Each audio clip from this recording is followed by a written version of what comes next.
Hello everyone, Republic Jim here. It's a beautiful Sunday afternoon. Not sure what day it will be by the time I finally get this edited and uploaded, but today is October 16th. It's unusually warm and sunny for this time of year. Everything's really dry because we haven't had any rain in a while, but it's a good opportunity to get out and do some hiking around on the property. I needed to break in some new boots and get those ready in case we have any search and rescue missions. And looks like it'll be a while before the weather changes enough to where I can do a camp out and actually have a campfire. But hopefully relatively soon I'll at least be able to get out and do overnight without a campfire, because even without the fire it's better than nothing. But it's so much more fun when I can practice building a big fire and cooking over it and that sort of thing. But anyway, that'll be coming up later in the fall or winter. But meantime, just out enjoying a relaxing stroll. And I wanted to revisit a video that I uploaded last year at just about exactly the same time of year, and I will put a link to that video in the description down below. But it was called Inflation and Food Shortages and Energy Crisis, oh my. And just a year later I wanted to go back and look at that and see what I got right, what I got wrong. And I reviewed that the other day and thought it was interesting. And wow, that's kind of cool. Some sort of bird here had a scuffle with something, not sure what happened. But at any rate, I see all sorts of interesting stuff just walking around out in the woods. But in that video, first off, I have to be right up front about it and admit that I was wrong on a few things as far as timing. I tend to see everything going downhill really quickly and sometimes expect that it will happen sooner than it actually does. And so I'll admit on that video that it was a bit of doom and gloom, and some of the things haven't really come to pass yet, although I certainly see signs that they're still on their way, probably relatively soon. But that being said, the first thing that I talked about was inflation. And I mean, you can't talk about how things are going in this country without addressing that one. I mentioned in that video that the so-called experts that are supposedly running our country and are instead just running it into the ground, that they resemble a bunch of 5-year-olds on meth. And in hindsight, looking at the way they've handled inflation and some of the other issues with our economy, I'd have to say now that that's almost an insult to 5-year-olds on meth, and that a group of them probably would have done a better job collectively than the current regime. So, at the time I did that video, the Fed was saying that inflation was transitory, and the resident and all his top advisors were saying that they had things under control and it was going to taper off. And well, compare that to the uneducated rantings of myself, and I asked which outlook was a little more accurate and realistic at this point. Now the administration has mentioned multiple times that they were surprised at how long-lasting and steep the inflation was. And, the Fed kept holding off on doing anything because they figured that it would right itself. And in the meantime, the government kept pumping out tons of money into different programs and claiming that they were stimulating the economy. And all that has led to is just ongoing inflation at a pretty ridiculous pace. I mean, it's not quite up to like hyperinflation where it's just blowing up daily. It's just a gradual process. Every time I go to buy anything, I see that prices are up a little bit more, and I'm sure not seeing any signs that that's going to stop anytime soon, regardless of the assurances from the administration. And of course, then when the Fed did finally react, then their whole knee-jerk response has just been one interest rate hike after another, and which was too late to balance things out. So instead, they're boosting the rates every month or two, it seems like, and inflation just continues unabated. And yet at the same time, now they're making it to where people have much higher interest on their credit card balances, and costs a lot more to finance a house. And the stock market has been reacting fairly negatively and that sort of thing. So now we're at a point where we still have inflation continuing right along, and people are getting in more and more debt just trying to survive and pay their day-to-day bills and pay off those balances. And I think it's fairly certain that the housing market is going to crater pretty soon if they keep raising interest rates.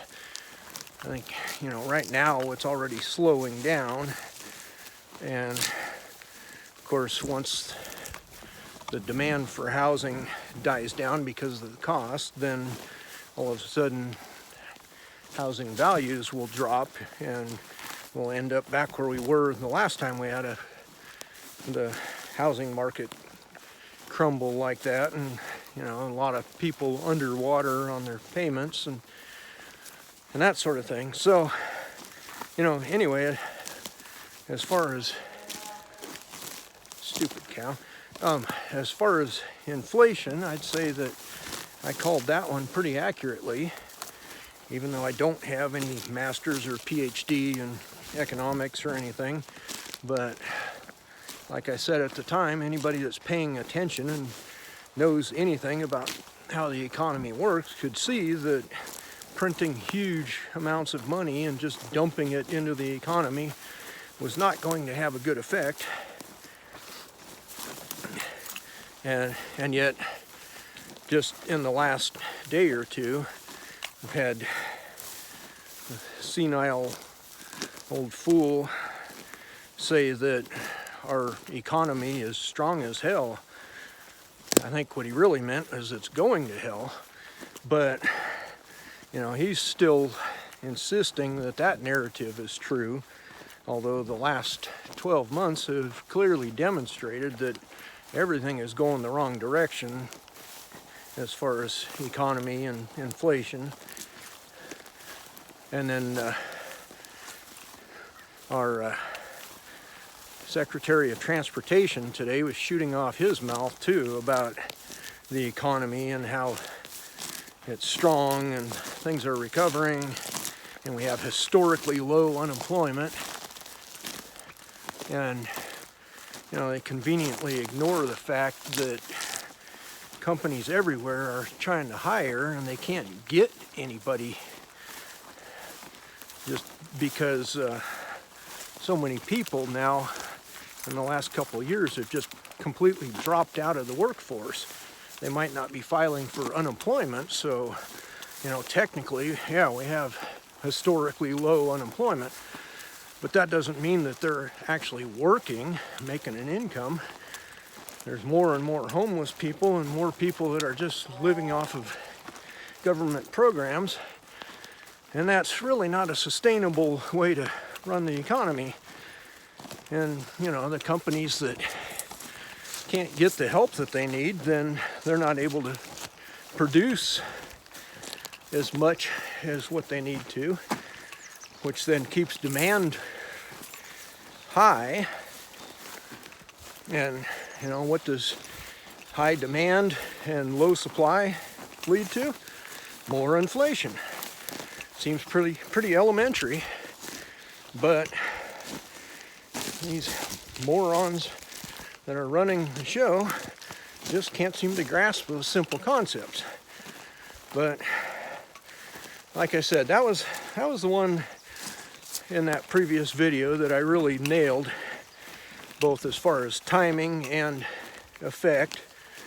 You know, for instance, I don't know, I can't speak for other parts of the country, but I know here there are quite a few different food items that have at least doubled just in the last year in price. And that gets real painful really quickly when you're going grocery shopping. And you know, you can spend $50 to $100 on one bag of groceries. So, and as I say, I think all the signs point to that just continuing, not getting better anytime soon, no matter what the administration says, because obviously they spent the last year being wrong. I don't see that they're suddenly going to get it right now. So plan on continued inflation and stock up on items that you can afford while you can, while they're still available and while they're not too ridiculously priced. So that brings me to the you know, food shortage, supply chain type stuff that I talked about. That one was one of those ones where I was off on the timing. We've had some issues around here with shortages at the store, but thankfully they were able to get caught up on that, and you know, we haven't had too much difficulty getting what we need.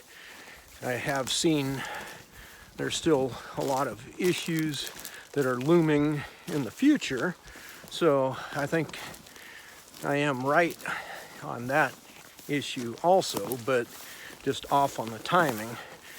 For instance, there's also been a lot of plants that process food that have mysteriously burned or exploded or had other problems like that, and that's cutting into the supply.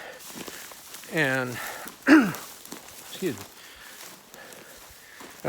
there's been various crop failures and getting harder and harder to get fertilizer because of policies of the administration and sanctions against other countries. Oh wow. And here's a animal hide. Not quite, or part of one anyway. Not quite sure what it is or where it came from. I'm not seeing any bones around. Anyway, so yeah, it's getting harder for farmers to produce a decent amount of crops, and you know, and also for ranchers to raise cattle and such. It's getting a lot more expensive. The gas prices and other energy issues are impacting that too. And then there's the whole issue of not being able to get enough people to work at the processing places and shipping. And we still have the potential for a nationwide railroad strike coming up right after the midterms. They very thoughtfully postponed that until after Election Day, which seems just a little suspicious on the timing, seeing as how unions notoriously support one particular party. But just know that if they do end up voting to strike and shut down a bunch of trains, that's going to have a huge impact on food supply as well as all sorts of other items. So that's one that I don't see a good solution anytime soon, and I think it will continue to get worse. And just thankful that right now it's not as bad as what I thought. But I haven't seen the administration doing anything worthwhile to address the problems there. Going and talking about improving infrastructure is all nice and everything, but every time they discuss that, it turns into a big publicity thing about equity and all this other baloney that, like, just give us decent infrastructure. We don't need to be spending billions of dollars trying to make sure that everything is equitable when we're talking about bridges and highways and railroads and that sort of thing. Just build it and it'll benefit everybody. But anyway, I'm going off on a tangent rant there. But, so while the timing's off, I think I'm still on point on the issue of shortages, and I think we'll see more of that coming up through this winter and into next summer. And then there's the whole energy crisis, which incidentally is a problem in certain areas right now. For instance, Europe. Not so much a major problem in the U.S. yet. Our gas prices temporarily went down a little ways, but they're still quite a bit higher than they were a couple of years ago. And so far we haven't had gas rationing. So again, I'm thankful that I was off on the timing on that and that we're able to get the fuel that we need right now. But I'm also very much aware of what just happened with OPEC Plus, how they're planning on cutting production dramatically. And I realize that is not directly the fault of the resident, but I also realize that if the Saudis and some of the other countries actually respected our government and were concerned about getting along at all, they would have listened to him, when he went and asked them not to cut production or to increase it. But there's zero respect there internationally, and they're basically just thumbing their noses at us now, and what they're doing will definitely have an effect here very soon, because no matter what Crazy Joe thinks, you can't just keep robbing fuel out of the strategic reserves to keep prices low. I mean, first of all, that's not what the point is of the reserve. You can't just take fuel out of there just to try to keep prices down a little bit to prop up your popularity. That's not really a winning strategy in the long run, because he's draining the reserves down further and further, and all it's doing is putting a Band-Aid on the problem. So eventually it'll get to the point where we don't have reserves, and prices are still going to be going up. So, I mean, it was this administration's policy that led to our country not being energy dependent like we were a couple of years ago. So no matter how much they try to pass the blame on that one and say it's Putin or the Saudis or whatever, bottom line is we could still be energy independent and exporting oil to and natural gas and everything to other countries if they hadn't immediately enacted policies and been so hostile towards those companies. So instead, we're somewhat dependent on other countries that really don't have our best interests in mind. So while we so far have not had shortages to the point where we've had rationing or anything, again, I think I was just a little ahead of the curve on that one, and that it will be incoming at some point. And on a global level, I think I was actually relatively accurate. I mean, still a little ahead of schedule, but I'm daily now seeing articles about potential rolling blackouts this winter in various European countries, and you know, fuel shortages and that sort of thing, because they were completely dependent on, well, I mean, not completely, but very highly dependent on Russian fuel. And now the politicians and the elite are perfectly content to shoot themselves in the foot, just, you know, to supposedly show Russia something and, you know, teach them a lesson.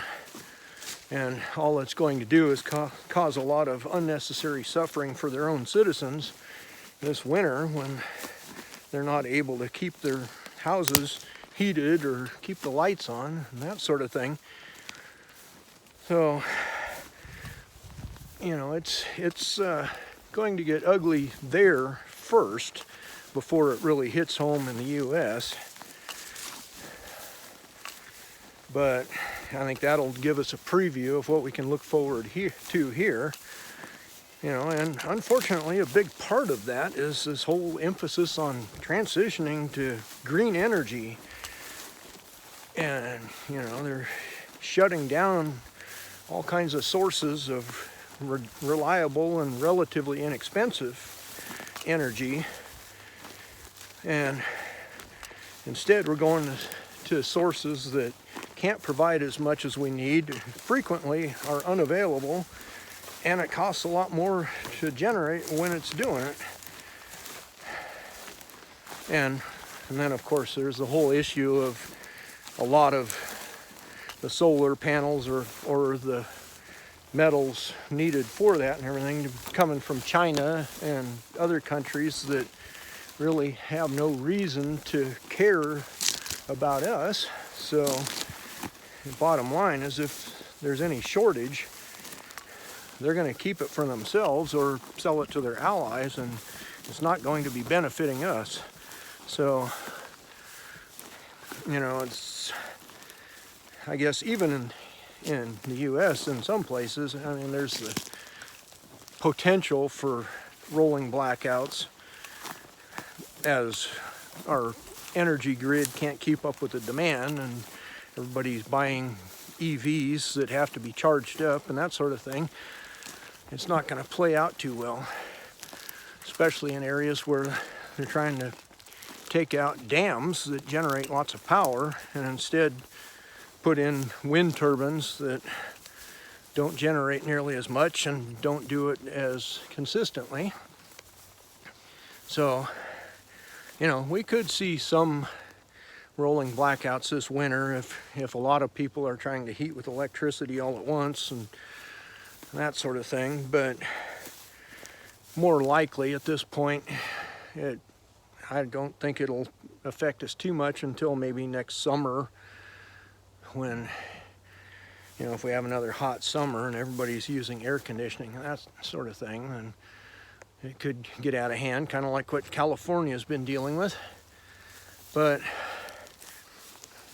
anyhow, that's another point though where I was a bit ahead on it, and it's at this point isn't as bad as what I said, but it's still a whole lot worse than what the administration was talking about. They want to give us this rosy picture of just how great everything is, and if we only switch to renewables and such, then we can just power the whole country. And no, it's going to cause a lot of suffering coming up. So at this point, I'm not going to really hazard any exact guess on how soon it will be, and hopefully it will continue to hold off, because fortunately there are still a lot of good people that are working hard and doing their best to keep everything going. And you know, this is still a great country with a lot of great resources and everything, if we can just make use of it. So anyway, I stand by what I said about circling the drain, and you know, the so-called experts being clueless about how to improve anything. I totally disregard their optimistic statements because they've just been so consistently wrong for the last couple of years. And you know, I do think that we'll get to a point where it will suddenly accelerate and, you know, go downhill much quicker. There's just that. Thankfully, we haven't reached that point yet, but eventually when you hit that certain tipping point, then everything kind of falls apart and turns to crap in a hurry. So hopefully that'll be a while yet, but all in all, I still think that I was fairly accurate in that video from last year, and you know, more so than Biden and his minions and his handlers and all of them. So anyway, I hopefully will still be in a position a year from now where I can do another follow-up one and see where we're at. But I'm not going to count on that at this point, because if we do reach that tipping point, then who knows, you know, in a year we might not even have regular internet anymore, let alone electricity. But I know that's more doom and gloom, and as I said, hopefully I'm wrong. But anyway, kind of going on rambling at this point, so I'll wrap it up. But check out that other video if you haven't already, and see how my thoughts compare to the experts, and make your own decisions on that. Hope you enjoyed this or learned something from it or whatever. So it's been Republic Jim. I'll talk to you later.